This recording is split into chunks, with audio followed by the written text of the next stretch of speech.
मुख्यमंत्री कोट्यातून मिळालेल्या सदनिकांबाबत बनावट कागदपत्रे सादर करून त्या लाटल्याप्रकरणी मंत्री माणिकराव कोकाटे आणि त्यांचे भाऊ सुनील कोकाटे यांना नाशिक जिल्हा सत्र न्यायालयाकडून मोठा धक्का बसला आहे। न्यायालयाने दोघांनाही सुनावलेली प्रत्येकी 2 वर्षांची कैद आणि 50,000 रुपयांचा दंडाची शिक्षा कायम ठेवली आहे। त्यामुळे मंत्री माणिकराव कोकाटे यांचे राजकीय भवितव्य धोक्यात आले आहे। या प्रकरणात यापूर्वी नाशिक जिल्हा न्यायालयाने कोकाटे बंधूंना दोषी ठरवत प्रत्येकी 2 वर्षांची शिक्षा ठोठावली होती। त्या निर्णयाविरोधात दाखल केलेल्या अपिलावर सुनावणी करताना सत्र न्यायालयाने खालच्या न्यायालयाचा निकाल कायम ठेवला आहे। परिणामी कोकाटे बंधूंना 2 वर्षांचा तुरुंगवास भोगावा लागू शकतो। मुख्यमंत्री कोट्यातील सदनिका मिळवण्यासाठी बनावट कागदपत्रांचा वापर केल्याचा ठपका न्यायालयाने मान्य केल्याने या निकालाचे राजकीय पडसाद उमटण्याची शक्यता आहे।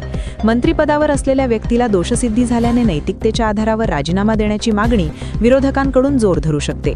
या निकालामुळे केवळ कोकाटे यांच्या मंत्रिपदावरच नव्हे तर त्यांच्या संपूर्ण राजकीय कारकिर्दीवर गंभीर प्रश्नचिन्ह निर्माण झाले आहे आणि पुढील राजकीय घडामोडींवर सर्वांचे लक्ष केंद्रित झाले आहे।